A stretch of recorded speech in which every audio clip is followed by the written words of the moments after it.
जब से यह बात सामने आई है कि अनिरुद्ध और विहान दोस्त हैं, झनक बहुत परेशान हो गई है। उसे यह खबर मिलने के बाद बहुत टेंशन हो रही थी क्योंकि वह कभी भी अनिरुद्ध से मिलना नहीं चाहती थी।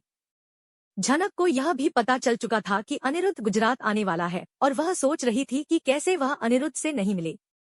जैसे ही अरु पारेख विहान के घर पहुंचते हैं, विहान अपनी बहन महक से कहता है कि वह अपनी छोटी भाभी अवनी को लेकर आए। इसके बाद महक झनक के साथ आती है और झनक अपना चेहरा ढककर आ जाती है क्योंकि वह अनिरुद्ध के सामने आना नहीं चाहती थी। जब झनक महक के साथ आती है तब अनिरुद्ध से मिलते हुए विहान कहता है, अवनी, यह मेरा बेस्ट फ्रेंड अनिरुद्ध है। अनिरुद्ध झनक से नमस्ते कहता है और झनक भी नमस्ते कहती है, लेकिन झनक की आवाज सुनकर अनिरुद्ध को कुछ शक होता है।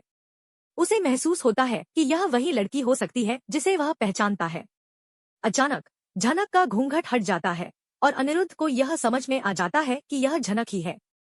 हालांकि झनक खुद को संभालने की कोशिश करती है, लेकिन उसकी बेचैनी साफ दिखाई देती है। विहान के घर में विहान की मां को छोड़कर बाकी सब लोग झनक को बहुत प्यार करते हैं। हालांकि विहान की मां झनक को पसंद नहीं करती है, लेकिन वह उसे अनिरुद्ध की मां की तरह बेइज्जत नहीं करती। अनिरुद्ध की मां ने तो झनक को बहुत तंग किया था, लेकिन विहान की मां इतनी सख्त नहीं है। झनक यह समझ चुकी है कि वह अब बोस हाउस नहीं जाएगी, क्योंकि वह जानती है कि अनिरुद्ध अपनी जिंदगी में आगे बढ़ चुका है। झनक ने विहान के बेटे की जिम्मेदारी बखूबी निभाई है और वह बच्चा झनक के साथ बहुत खुश रहता है, जिससे विहान भी बहुत खुश है। धीरे धीरे विहान के परिवार के सदस्य झनक से बहुत प्यार करने लगते हैं और झनक के लिए विहान के घर में उसका दिल जीतने का सफर सफल होता है। झनक के दिल में अभी भी अनिरुद्ध के लिए प्यार था, लेकिन वह जानती थी कि अनिरुद्ध अपनी जिंदगी में आगे बढ़ चुका है। उसने तय किया था कि वह सिर्फ विहान के बच्चे की मां बनेगी, लेकिन अनिरुद्ध के साथ किसी भी रिश्ते में नहीं पड़ना चाहती थी। झनक सोच रही थी कि वह विहान के घर में ज्यादा दिन नहीं रहेगी और अगर सच में शादी करनी है तो उसे वह कदम उठाना चाहिए।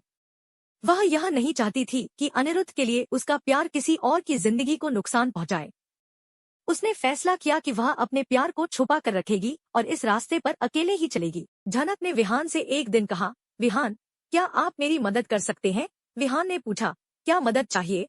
तो झनक ने जवाब दिया, मैं आपसे सच्ची शादी करना चाहती हूँ और हमेशा के लिए आपके बेटे की मां बनना चाहती हूँ। यह सुनकर विहान बहुत खुश हुआ और उसने कहा, तुम जैसे चाहती हो वैसा ही होगा। मुझे तो मेरे बच्चे के लिए तुमसे बेहतर मां नहीं मिल सकती। लेकिन झनक ने एक शर्त रखी, मेरे और तुम्हारे बीच सिर्फ दोस्ती वाला रिश्ता रहेगा और हमें अपनी शादी छुपाकर मंदिर में करनी होगी।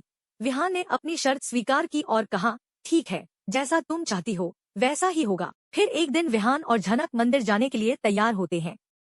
इस दौरान अनिरुद्ध सोकर उठता है और विहान से पूछता है, विहान, तुम कहाँ हो? विहान की बहन ने बताया, विहान भैया और छोटी भाभी सुबह मंदिर गए थे।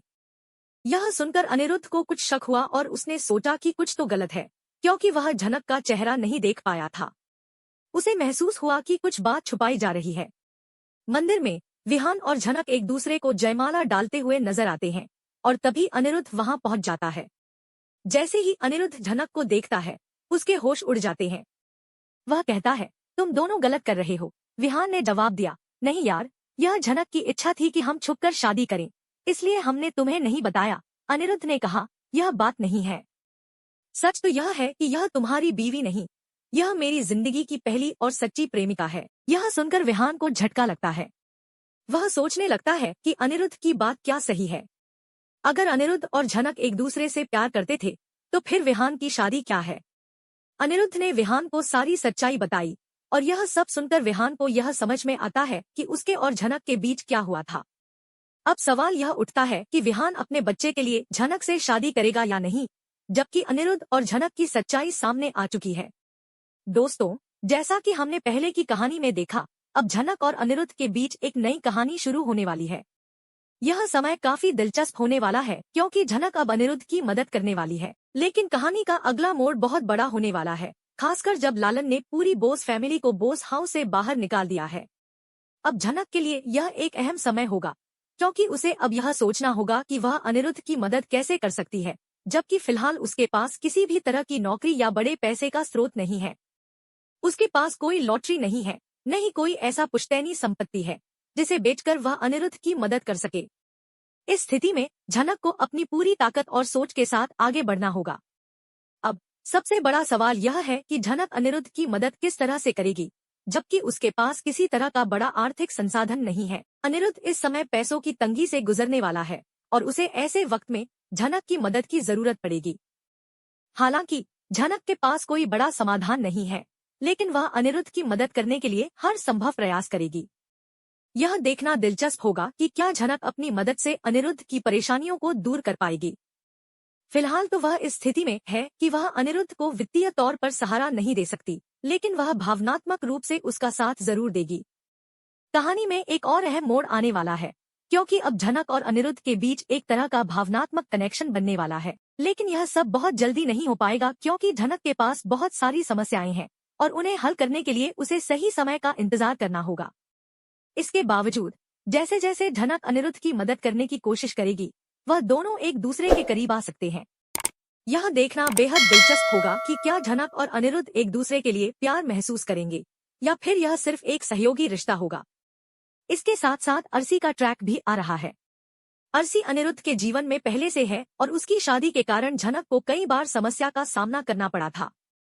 लेकिन अब कुछ समय के लिए अर्सी का ट्रैक साइडलाइन हो चुका है। हालांकि झनक और अनिरुद्ध की बढ़ती हुई दोस्ती और भावनात्मक जुड़ाव के कारण अर्सी की वापसी भी हो सकती है। यह सुनकर अनिरुद्ध को कुछ शक हुआ और उसने सोचा कि कुछ तो गलत है, क्योंकि वह झनक का चेहरा नहीं देख पाया था। उसे महसूस हुआ कि कुछ बात छुपाई जा रही है। मंदिर में विहान और झनक एक दूसरे को जयमाला डालते हुए नजर आते हैं और तभी अनिरुद्ध वहां पहुंच जाता है। जैसे ही अनिरुद्ध झनक को देखता है, उसके होश उड़ जाते हैं। वह कहता है, तुम दोनों गलत कर रहे हो। विहान ने जवाब दिया, नहीं यार, यह झनक की इच्छा थी कि हम छुपकर शादी करें, इसलिए हमने तुम्हें नहीं बताया। अनिरुद्ध ने कहा, यह बात नहीं है। सच तो यह है कि यह तुम्हारी बीवी नहीं, यह मेरी जिंदगी की पहली और सच्ची प्रेमिका है। यह सुनकर विहान को झटका लगता है। वह सोचने लगता है कि अनिरुद्ध की बात क्या सही है। अगर अनिरुद्ध और झनक एक दूसरे से प्यार करते थे, तो फिर विहान की शादी क्या है। अनिरुद्ध ने विहान को सारी सच्चाई बताई और यह सब सुनकर विहान को यह समझ में आता है कि उसके और झनक के बीच क्या हुआ था। अब सवाल यह उठता है कि विहान अपने बच्चे के लिए झनक से शादी करेगा या नहीं, जबकि अनिरुद्ध और झनक की सच्चाई सामने आ चुकी है। दोस्तों, जैसा कि हमने पहले की कहानी में देखा, अब झनक और अनिरुद्ध के बीच एक नई कहानी शुरू होने वाली है।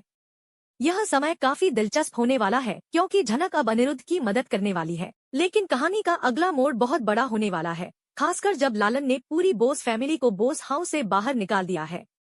अब झनक के लिए यह एक अहम समय होगा, क्योंकि उसे अब यह सोचना होगा कि वह अनिरुद्ध की मदद कैसे कर सकती है, जबकि फिलहाल उसके पास किसी भी तरह की नौकरी या बड़े पैसे का स्रोत नहीं है। उसके पास कोई लॉटरी नहीं है, न ही कोई ऐसा पुश्तैनी संपत्ति है जिसे बेचकर वह अनिरुद्ध की मदद कर सके। इस स्थिति में झनक को अपनी पूरी ताकत और सोच के साथ आगे बढ़ना होगा। अब सबसे बड़ा सवाल यह है कि झनक अनिरुद्ध की मदद किस तरह से करेगी, जबकि उसके पास किसी तरह का बड़ा आर्थिक संसाधन नहीं है। अनिरुद्ध इस समय पैसों की तंगी से गुजरने वाला है और उसे ऐसे वक्त में झनक की मदद की जरूरत पड़ेगी। हालांकि झनक के पास कोई बड़ा समाधान नहीं है, लेकिन वह अनिरुद्ध की मदद करने के लिए हर संभव प्रयास करेगी। यह देखना दिलचस्प होगा कि क्या झनक अपनी मदद से अनिरुद्ध की परेशानियों को दूर कर पाएगी। फिलहाल तो वह इस स्थिति में है कि वह अनिरुद्ध को वित्तीय तौर पर सहारा नहीं दे सकती, लेकिन वह भावनात्मक रूप से उसका साथ जरूर देगी। कहानी में एक और अहम मोड़ आने वाला है, क्योंकि अब झनक और अनिरुद्ध के बीच एक तरह का भावनात्मक कनेक्शन बनने वाला है। लेकिन यह सब बहुत जल्दी नहीं हो पाएगा, क्योंकि झनक के पास बहुत सारी समस्याएं हैं और उन्हें हल करने के लिए उसे सही समय का इंतजार करना होगा। इसके बावजूद जैसे जैसे झनक अनिरुद्ध की मदद करने की कोशिश करेगी, वह दोनों एक दूसरे के करीब आ सकते हैं। यह देखना बेहद दिलचस्प होगा कि क्या झनक और अनिरुद्ध एक दूसरे के लिए प्यार महसूस करेंगे या फिर यह सिर्फ एक सहयोगी रिश्ता होगा। इसके साथ साथ अर्सी का ट्रैक भी आ रहा है। अर्सी अनिरुद्ध के जीवन में पहले से है और उसकी शादी के कारण झनक को कई बार समस्या का सामना करना पड़ा था। लेकिन अब कुछ समय के लिए अर्सी का ट्रैक साइडलाइन हो चुका है। हालांकि झनक और अनिरुद्ध की बढ़ती हुई दोस्ती और भावनात्मक जुड़ाव के कारण अर्सी की वापसी भी हो सकती है।